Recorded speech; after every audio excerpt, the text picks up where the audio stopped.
maybe Johan can tell, we just did an introduction round, Johan, so maybe you can also tell a bit about yourself, people that don't know you, and then I'm going to start with an update of what happened the last 3 months, and where we see ourselves heading. And Johan will tell a story about like our strategic, technical direction.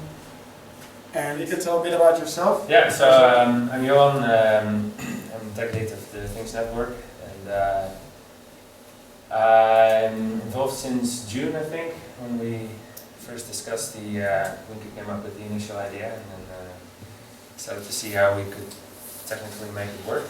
And I was away in the summer, but I worked remote, and it worked really well. And what I'm working on now is the network architecture. We had a few meetings in the last few weeks with different people, and I will present that. And after this, we finally start the implementation of the backend. So yeah, that's short about me, I think. Then, so my story is a bit about like how things went on from like the initial idea and how things literally exploded, and I lost all control of my email box. And if you just take it back to, this was I think 15 of July, or June? 16. 16th of June? July. July. This was 15th of July. 15 of July. Yeah. So, so I just I came across this LoRaWAN technology, and I saw like know now like what it could do, and that there's potential for doing it in a crowdsourced and decentralized way. And a few weeks earlier, I met up with Johan. And told him the idea about a decentralized, open, crowdsourced IoT network owned and operated by its users. And then I just had I think, very not even like a good presentation at the Internet of Things meetup, but the message came across. And a few days later, we had a community. This was the first community meeting. See Ruud over there, Fokko, Martijn, who's now in New York. Johan, Bob is not is not involved anymore, unfortunately. And we said, okay, like we defined a mission. We're going to have like world of global coverage of the crowdsourced LoRaWAN network in a year. So it was, I don't know why there's 15 August there and there's 17 July here, a year and a month. Probably. Or it was a year after we launched in Amsterdam. So we set a goal that we want to launch this in Amsterdam. We all know the story that on the 21st of August we launched the Things Network in Amsterdam. We got a lot of attention, and actually, like for me and as a community, it's about validating hypotheses. I mean, we're investing our really valuable time, and what we actually want to do is take the biggest risks we see in that mission and just get them forward and just make sure that if we fail as fast as possible. So I think one of the things we validate is that we can crowdsource an open and free Internet of Things data network. In Amsterdam, there were 12 people who were willing to pay 1,200 euros each. Like from the idea that they also thought that there should be a free and open internet network. Also from the idea that they loved the idea and they saw potential for some PR attention, which they got a lot. So there were all these motivators for why they want to crowdsource the network. Another one is that we can physically build, like what Fokko did as one of the community members, just actually build the network, build the software, build an initial version, so we actually made something work. It's quite an achievement as well. One of the things that happened after that is like on the way to like world domination, we needed to spread the word, because the only way how we're gonna make this scale in a community way is to inspire others that can do the same. So we have to inspire initiators that wanna do this social experiment in every city. So we validated that because we got a lot of response around the world. We validated that we can encourage communities to do a similar thing. We already see networks popping up. We see in Eindhoven, and the network is already being built. Thank you. The build is there, and we have all around the world we have communities that are starting. And also that we still is that in a session like yesterday, Joe and I with the bright minds within the community about imagining how we can implement this truly in a decentralized way. Can we think of an architecture that works? And I think we validated as well. The initial response for me was amazing. So we got this word out, and of course we got some attention in the Netherlands, and that was basically mainly because I still, from my previous company, I knew a lot of journalists, so I had some really short lines there. But even internationally, it went really, it spread like wildfire. The interesting conclusions you can draw there is that, for instance, we have the Next Rep as our partner. The people that read the Next Rep, they see the headline and they just think, oh, this is interesting, let's tweet it, so people think I'm smart. And so that's really good because it gives us a lot of reach, so it gets you gives you a lot of eyeballs. But where I was really amazed with the fact that within the IoT community, so for instance, I'm a member of the IoT Council, which is a group of IoT thought leaders around the world, and there it really spread like wildfire. And there it's also the message hit people that they were not only okay, cool, tweet it. There were people that were actually incentivized or inspired to set up a community like that. So 3 weeks ago we launched campaigns in Sao Paulo, Buenos Aires, Boston, Manchester, Sydney, Cape Town, Kochi. We're working in Paris. We're now starting up a campaign of work. People are starting a campaign in London. And I just, on the website, if you go to the contribute section, say campaign for your city, for your country, for whatever. So I just did I found a tool online that you just give it a list of cities that will do this. That was nice. And I put in a list there, I think it's now a list of 80, and this list came out of there. And this is completely amazing. That's just with only communication, without a personal involvement, you can already reach this. So this is this huge compliment to the community and to what we're doing. That actually this is taken off. And you can also imagine the bandwidth that's currently required for the community team to handle this. So Tom Oostvogels, he's not here today, but he's the community administrator and global community manager. Yeah, he has almost a full-time job into telling all these people what to do. So we're trying to standardize, automate that, and we're thinking we're only thinking of ways how to make this scale. So how can we make do we need to make a webinar? Do we need to need to document more? We need to we have a huge list. And that's really good. If you look at this global community, I think just like this with my experience in media and internet traffic, I think we reached about I think probably more than 10 million pairs of eyeballs. If you see how that converts in the site to people that really want to get involved, we have around 3,000 people that are really interested. So they sign up for the newsletter, they follow us on Facebook, Twitter. So that's a group that's really interested, also willing to share. And we have a group of 800 people that really want to build a network.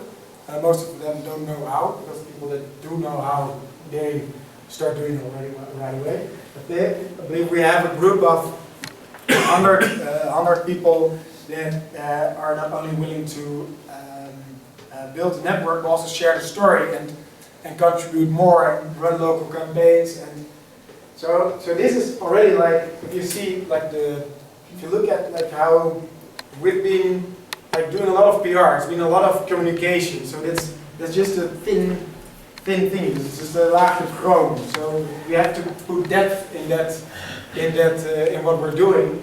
And I feel we're already like really getting that depth because there's a lot of people just really acting and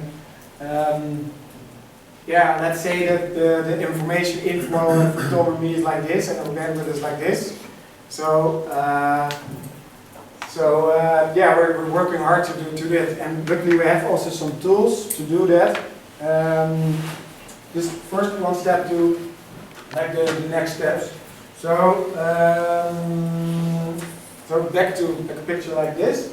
For now, I feel like we did a lot of good things, and we validated a lot of hypotheses. But I think the most riskiest part that I could define now is that the question: can we crowdsource another city in the quality like we did in Amsterdam, or even better? So now we have all these cities that want to do something.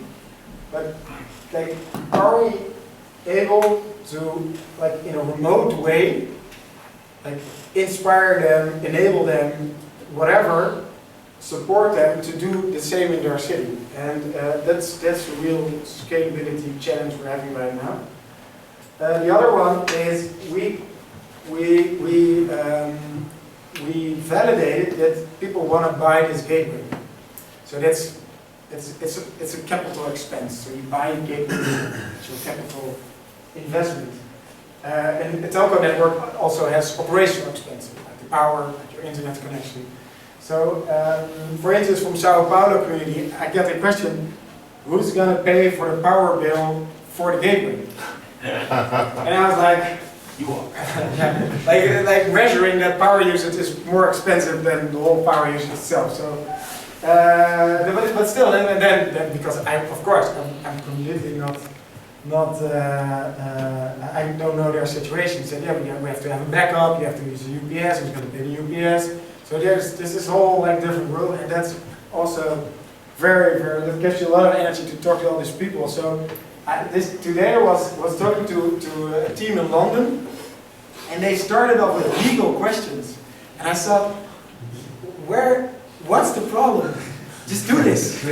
Yeah. And then I just, that's me, because I don't know, I just my world is not somewhere between Utrecht and Amsterdam, so it's really small, but actually in these countries, the people are really worried about liability. They're just talking about, yeah, what if somebody dumps child porn over this network? Okay. So, but there's really concern about like their liability, and if you look at and the same questions, we see a complete stall in the community in Boston because somehow they don't really like get it, or like they talk about legal stuff, liability, and just they don't really have this just quick mentality. So we need to or find other people or see how we can cope with different cultures than we have here in Amsterdam. And I think the last one should be. So question? Yeah? Is this something you see over all communities? You mean these basic questions? We had them too, but we quickly dismissed them as okay, we'll postpone that to when it's relevant. Sue us. Yes, but you see that these communities are not taking these steps? Yeah, they think they're a bit scared. It's also like in the IoT, what happened a lot is that people that push a platform always push a de facto standard that they own to leverage the upside. That's why IoT has come to, like, these platforms come to a halt, because there's always a catch. And one of the first questions, what's the catch with you? It's like, where's the lock-in? Where are you going to make money? Like you look like a smart guy, so you're probably. And then I just tell them a story. How we started is that again the network, it's like a street, and it's open, it should be free. and there's already all kind of services around it. And it's like if you go to a pizza place, you pay for the pizza, and the pizza guy pays for the house, for his restaurant. So I would say like of course I want to go into the IoT business because this is super awesome. So when Johan and I go into the IoT business, we're going into the business of making pizza places or providing pizza ovens, or maybe even selling pizza. But that's how we feel we should be in it. And then you give it some time, they understand. But there's also is a challenge for us to. You see, there's a topic on the forum, transparency. Yeah, we need to communicate it very well, and we also need to take some time for that as well. And then, so this is also that was directly the final process. How can we support the global community? So how can we support all those differences, and make really clear that we're that this is a truly decentralized way. And I was in a call with these guys from London this morning, and I think the most compelling argument is that we do not only cover this with a governance structure, but the best way to cover this is in a physical way. So actually make systems that do not have a single point of control, have a single point of failure. Because if you have that, then it's like the governance is embedded in the system, and then that is a bit like blockchain and stuff. So you cannot. It's like these principles are embedded in the technology. So, let me ask a question, yeah? Because I do think that the Boston guys and the London guys have a valid point about liability. And I don't say they don't have a my initial emotional reaction was why you are this is not your biggest risk. Just go outside and find the first guy that you can convince to build a thing. So it's not like from a execution entrepreneur point of view. But for scaling, it is very important to have this problem solved. Yeah, and it's not difficult to solve, I guess. So I totally agree with you. Yeah. But I like to do things one step at a time, and I don't like to think solve problems. Yeah, but these guys probably think, well, then we're up and running, and something goes amiss, and they call us. What's then? And so to be up and running, you have to have that point covered. Because otherwise you get nailed the wrong way. But maybe then these are not the people that we want as initiator. I think that's one of the conclusions. Interesting. For now, because we need them in 6 months. So I should be more nice. So we have a lot of we thought of a few things like how to validate first hypothesis. I think the riskiest one and the scalability part.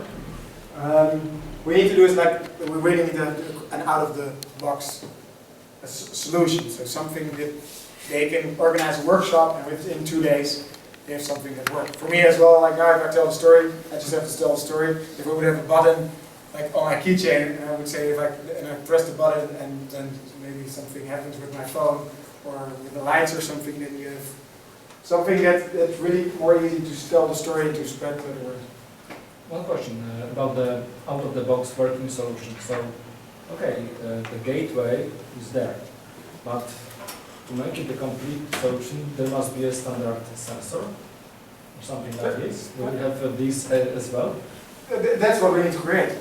So we need to have something that we have to lower the barrier. So like a lot of people are now playing around with these with the multitask, with the LoRa, with the curling, but still a lot of fiddling around.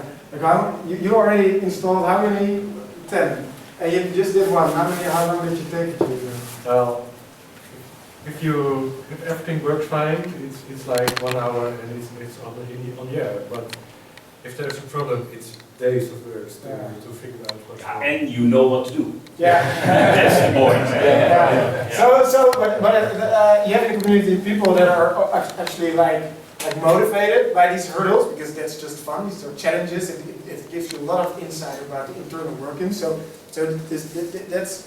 that part of the community is covered fairly well. I mean, they can access this, and even there are like the tutorials to make a gateway yourself with the Raspberry Pi, and so you can get it. You can make it as difficult for yourself as you want. And that's really good. But I would love to have like also a setup that's really accessible for a broader audience. Another one is that for the campaigning to make scalability, scale the community management, we created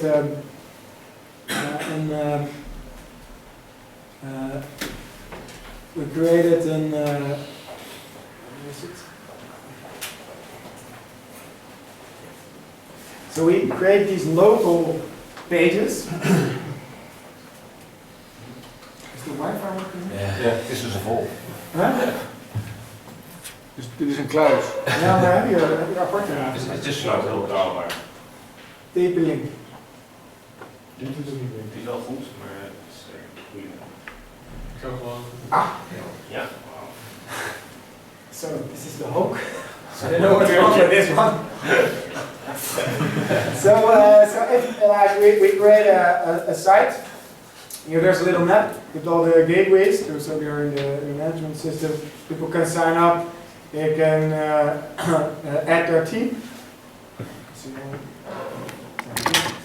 And they can post on small updates. And they can just have an own content management system. So what we do when somebody's interested, we just make this page for them and say okay, and then we say okay, like show us the results, show us you can sell some gateways, show us you can spread some content, show us you can build a community. And once they meet now undefined criteria by that we feel that it's good, then we publish their campaign on the main site.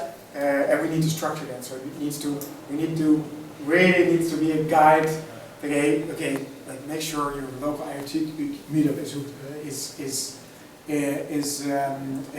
is part of your community. Like we have to really have like this manual for this community building. So this works quite well.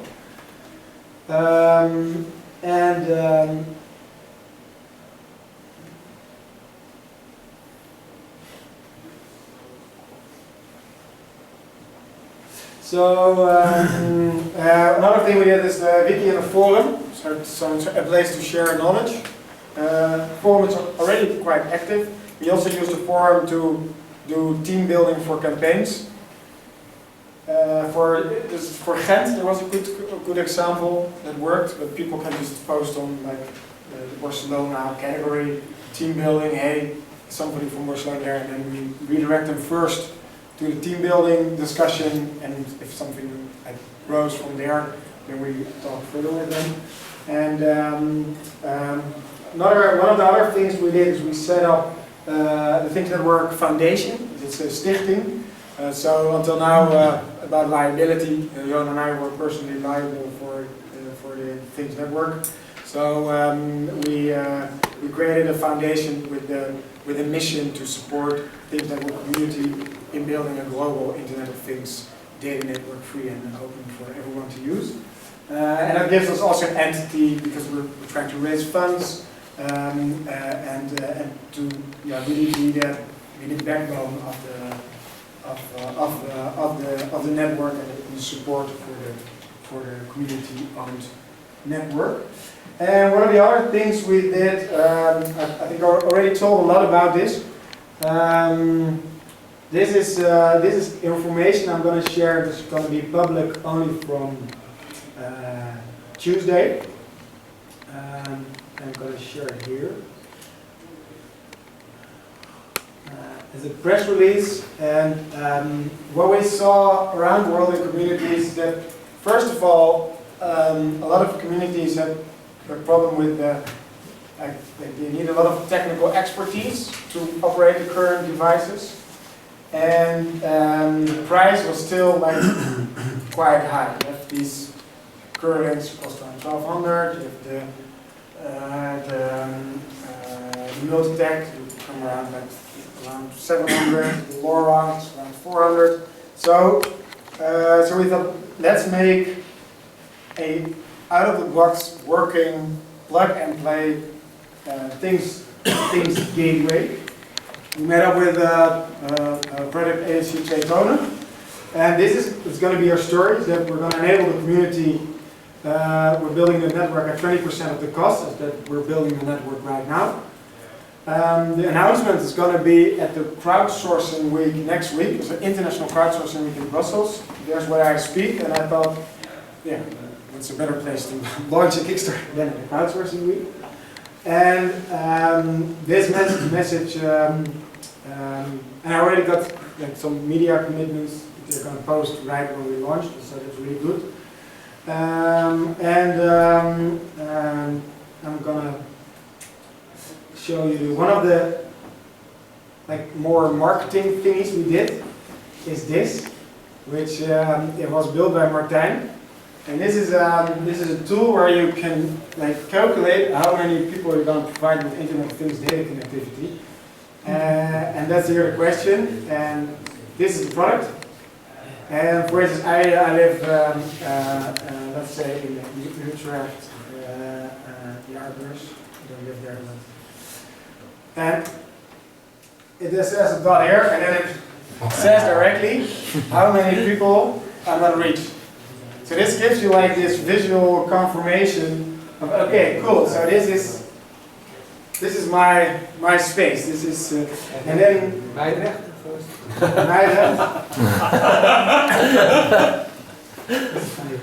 Still there. But this one,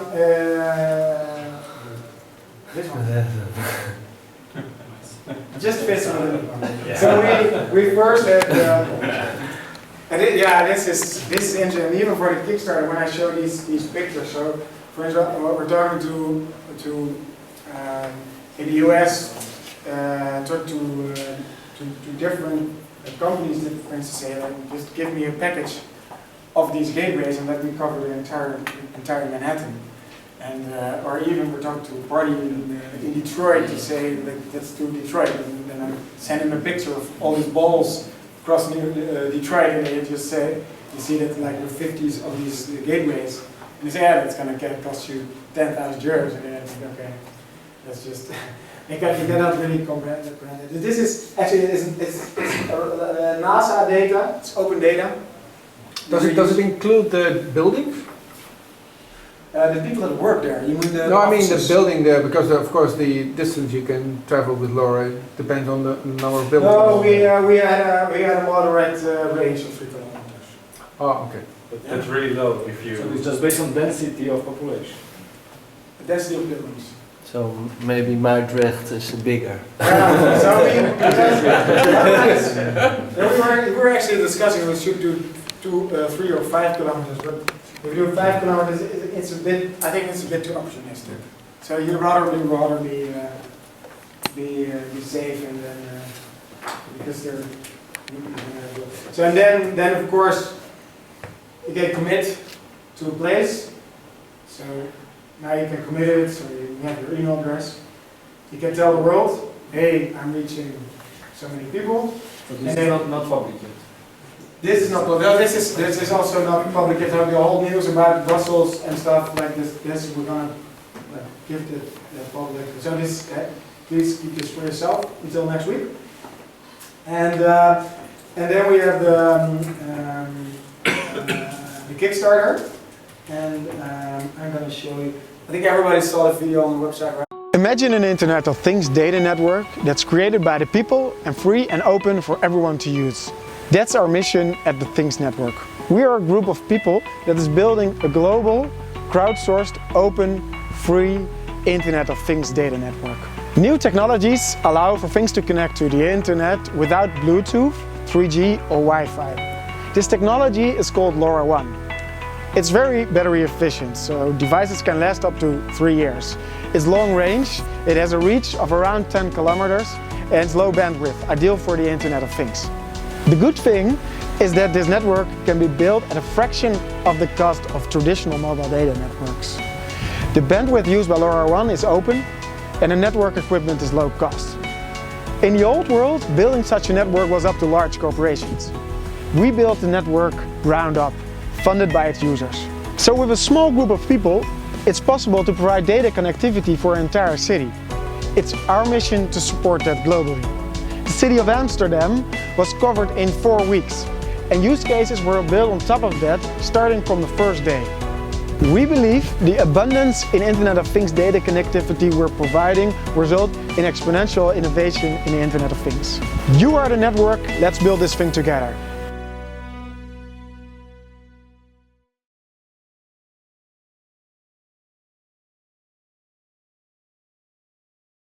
We're gonna go for a pledge goal of 150,000. That means we have to sell 750 gateways. We now have 900 people that already said they want to have a gateway. We're going to do it in 30 days. And we have one of the most interesting things about this, if we work according to like this hypothesis way of executing what we're doing, is that like the result of this will tell us a lot about the depth of the enthusiasm we experience right now. So it's easy to say that you love this concept. It's free. It's a little bit of air, but it's free. And then really saying, okay, I'm gonna pay $200 for this.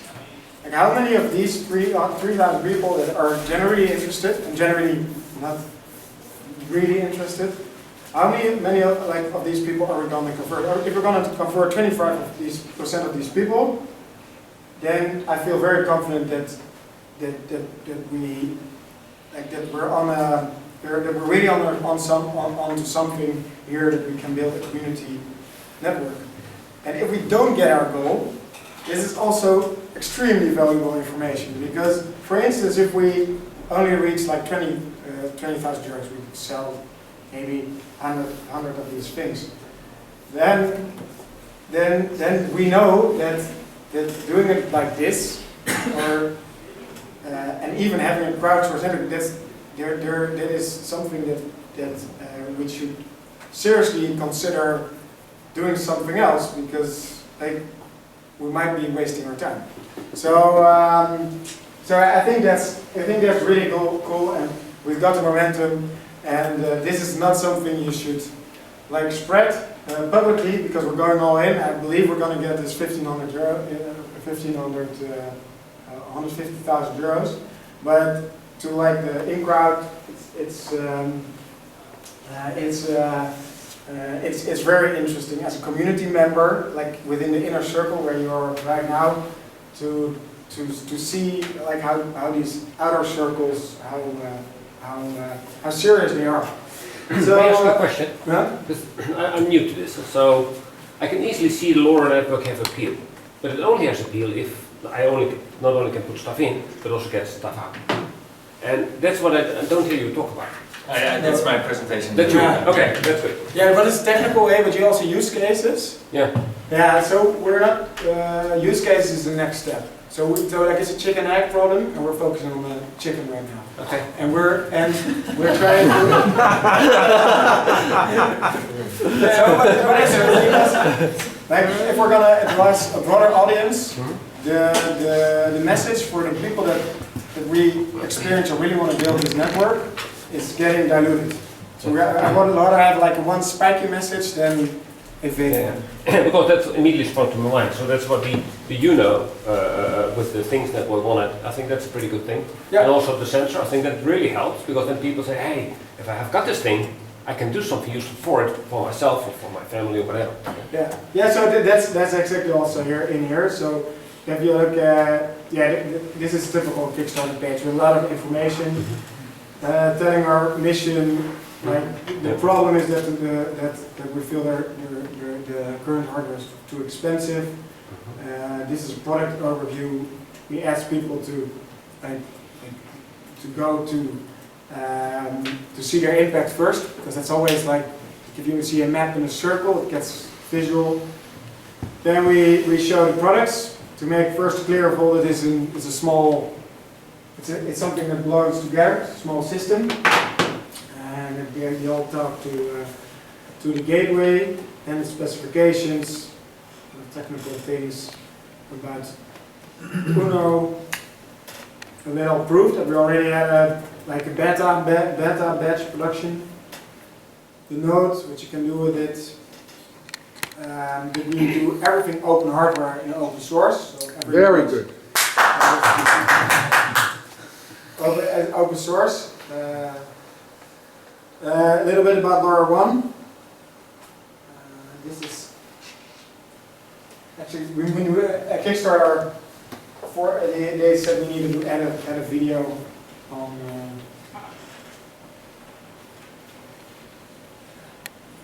They told us we needed a video to on a workbench end-to-end working.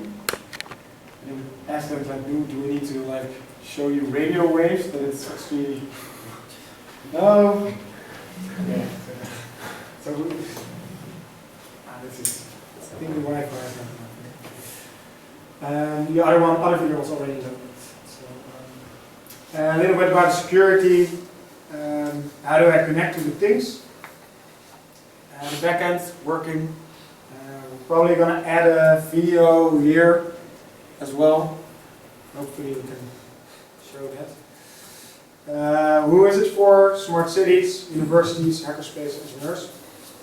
Here's some inspiration what you can make with it. Different projects, and along that the Kickstarter runs, we want to like create content for like creating projects. So that we're gonna send these mailings to all people. And we have different pledge packages. Of course, the separate products, and then the kits, larger kits, smart city kits. Okay.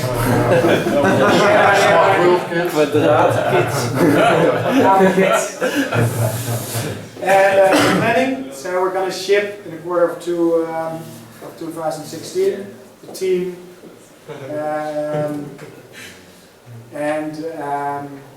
where we were. And there's going to be some very interesting title here. I can only say that next week, but there's going to be some really awesome brand here as well. And so that's the Kickstarter, and that's gonna, if you see already like the community, like I asked for feedback to all the people that were interested in the Kickstarter, and I think I already got from around 40 people that want to give feedback to the Kickstarter. It was really valuable. It also means that there's also a good small group that's highly committed. And what's next? So we're gonna launch the Barcelona campaign, Johan and I, on Monday in Barcelona. I'm gonna speak at the conference, crowdsourcing week. SolidCon was cancelled, unfortunately. It was an interesting IoT conference in Amsterdam. No, that's why it got cancelled, because nobody here know that it was there. It was actually going to be a very big IoT conference from Orion. They didn't really have their marketing together, I think. Well, they were organizing 3 conferences on the same day in Amsterdam, targeting the same audience. Ah. So that didn't really help. They did OSCON and FellowCon and SolidCon, which is especially in Europe, which is not so fragmented as United States. Yeah, oh, that was right. So everybody, of course, bought a ticket to ThinkSchool. Yeah. Hopefully. Yeah, so, but actually, I think we're going to talk at OSCON something, workshop, I don't know. Yeah, we were invited, Yeah. I was also invited to a really large other conference, but I cannot say that in Turkey because Till March. I will let you know. We can't say it's a March. Huh? We can say it's in March. Begins with an A and ends with Boston. Yeah, you remember your email was like open here? Like, Okay, so you saw it. So everybody knows. So yeah, that's a bit of like where we are now and where we are heading, and it's really like execution from now on forward, and it's really like the question how will these communities around the world push this forward, and then next is, anyone any questions? Make it work, yeah. Questions about what I told? Sorry? I have a question, but it might be the technical one, but I'm just curious about the amount of devices the original gateway and the new Kickstarter gateway are able to provide. So let's say I have a device that says like 0.5 kilobyte of data every minute, and how many devices should I be able to support? Because it's nice to see a little bit of big circles that says 700,000 people, but at some point it will saturate the Yeah. Well, unfortunately, there's not a clear answer to it. It depends on a few things. One of the things is the data rate. If the data rate is higher, then the send window is shorter, so there is more freedom and free space for the gateway. The data rate depends on the quality of the transmission and also how close the node is to the gateway. And also the amount of interference. And then you also have the factor of other gateways that are inside.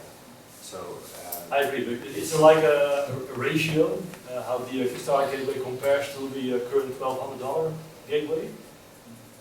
Simply curious. I mean, perhaps too technical for this. no, I think that that there's not a in theoretically they should have the same capacity.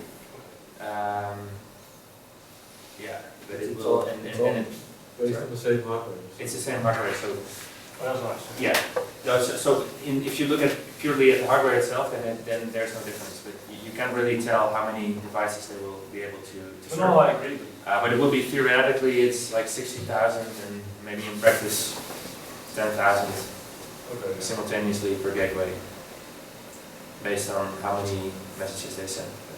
Okay. That's cool. That's good information actually. Yeah. Because in 10 years when everyone has these devices, then the smaller gateways are actually more useful than the bigger, expensive gateways. Because Yeah. they have a lot of reach. But, Now the difference between the gateway that we are starting with the Kickstarter is not really a big difference in capacity. The hardware, the chip is different. It's not as fast, and it's not running Linux, for example. And the hardware itself, the case is different because the curling you can also place it outside, and it's a high range of operating temperatures and stuff. And our gateway has to be put inside. The curling also has a 3G modem. It's not what we have, so we have a gateway that is more suitable for the mass to get the network bigger for less money, basically. That's the idea. Alright. Any other questions for Monster? For the question on the, how to cope with people on legal part, you can contact Mathieu Paapst from Groningen. He's pretty famous for how to cope with those kind of stuff. And people behind the Fund network, it's also crowdsourcing and Yeah. open. I have no clue where it's now, but it's everywhere adopted by the big service providers. So Yeah. perhaps they have found a nice loophole for sharing networks. Do you have an intro to Mathieu? Oh, I tweeted a few times, but he's pretty open on Yeah, I have a Twitter. lecture from him. Yeah, so if you send him a tweet or something or an email, he will respond. He's really open. Okay, cool. That's a good one. Cool. Anybody else? Yeah, and the full network it works. It's sharing, so. Is it bi-directional also technical? Yeah,